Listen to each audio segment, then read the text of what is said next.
બાપુ એક સુંદર મજાનો ધાર્મિક અને ભક્તિમય પ્રસંગ છે અને આ પ્રસંગમાં આજે આપણે વાત કરવી છે હનુમાનજીના જન્મની કથા વિશે।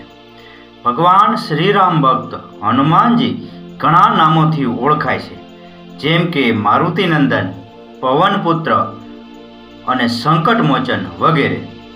તેમને ભગવાન શિવના 11મા રુદ્ર અવતાર માનવામાં આવે છે અને તેમના જન્મનો ઉલ્લેખ ઘણી પૌરાણિક કથાઓમાં મળે છે।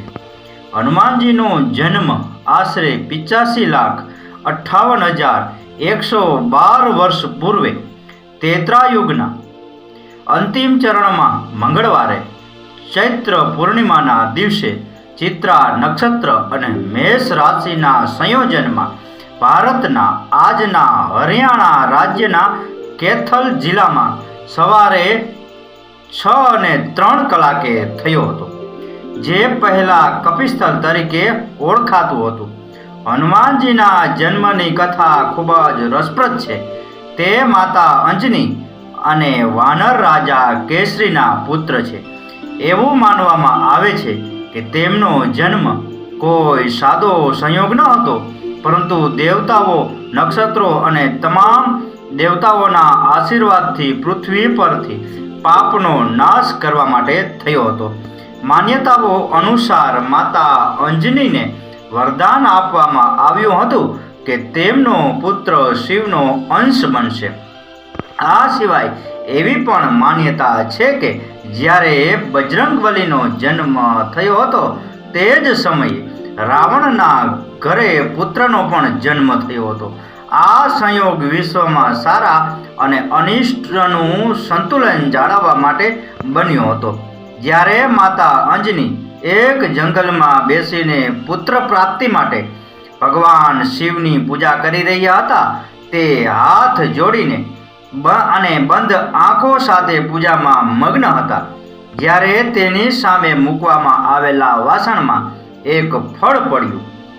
જ્યારે માતા અંજનીએ તે ફળ જોયું તો તેણે તેને પ્રસાદ માની લીધો અને તેનું સેવન કર્યું।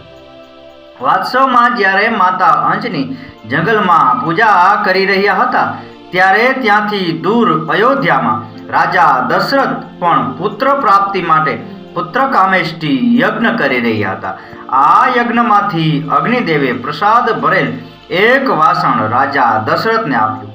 રાજા દશરથે ત્રણેય રાણીઓને પ્રસાદ આપ્યો, જે ખાવાથી તેમને પુત્રની પ્રાપ્તિ થઈ। એક પક્ષી આ પ્રસાદનો એક નાનકડો ભાગ ઉપાડ્યો અને તેને લઈ ઉડી ગયું, જે તેણે માતા અંજનીની સામે મૂક્યો। આ રીતે ભગવાન શિવના આશીર્વાદથી કેસરીનંદન હનુમાનજીનો જન્મ થયો। સ્કંદ પુરાણના વૈષ્ણવ ખંડમાં એવી કથા છે કે માતા અંજના અને કેસરી સુમેરુ પર્વત ઉપર રહેતા હતા। તેમને સંતાન સુખ ન હતું, એટલે માતા અંજનાએ વ્રત તપ કરવા માંડ્યા। એકવાર તેમને મતંગ મુનિ મળ્યા। તેમને માતા અંજનાએ પુત્ર પ્રાપ્તિ માટે ઉપાય પૂછ્યો। મતંગ મુનિએ તેમને કહ્યું કે તેઓ વૃષભાચળ પર્વત પર જઈ વાયુદેવની ઉપાસના કરો, તે તેમને મહાક્રમી અને અજય એવો પુત્ર આપશે। વૃષભાચળ ઉપર જઈ મતંગ મુનિના કહેવા મુજબ માતા અંજનાએ આ તપ આદેલું, એટલે વાયુદેવ પ્રસન્ન થયા। તેમણે માતા અંજનાના સતીત્વનો ભંગ કર્યા વિના અવ્યક્ત રૂપે માનસિક સંકલન દ્વારા માતા અંજનાને આલિંગન કરી પુત્ર આપ્યો। આ એક નિયોગ પદ્ધતિ પણ છે। આ અંજના દેવીનો પુત્ર આંજનેય વાયુ જેવા મહાન બળવાન થયા, તેથી તે વાયુપુત્ર કહેવાયા। શિવ પુરાણના સતરુદ્ર સંહિતામાં એવી કથા છે કે ભગવાન વિષ્ણુનું મોહિની સ્વરૂપ જોવા માટે શંકરજી વિષ્ણુ પાસે ગયા અને તે સ્વરૂપ જોવા ધ્યાનમાં પ્રાર્થના કરી। ભગવાન વિષ્ણુએ પોતાના પ્રભાવથી માયાથી તે દિવ્ય સ્વરૂપનું દર્શન કરાવ્યું। આ સ્વરૂપમાં તેમણે દાનવોને ભરમાવીને તેમની પાસેથી અમૃત કુંભ લઈ લીધો હતો અને દેવોને અમૃત પાઈ દીધું હતું। તેમના મોંથી પાછળ પડેલ શિવજીનું શુક્ર ખલિત થતા જમીન પર પડતા સપ્તર્ષિઓએ તે પાંદડામાં લઈ લીધું અને ગૌતમની પુત્રી અંજનાના કાનમાં રેડી તે દ્વારા અંજના માતાને ઉત્તમ પરાક્રમી પુત્ર ઉત્પન્ન થાય અને રામજીના કાર્યોમાં સહાયક બને તેવી યોજના કરી. માતા અંજનાને કેસરી સાથે પરણાવવામાં આવે છે, પણ લાંબા સમય સુધી પુત્ર ન થતા સપ્તર્ષિઓએ તેમને કેસરી સમાન પુત્ર આપ્યો, તેથી તેઓ પ્રસન્ન થયા.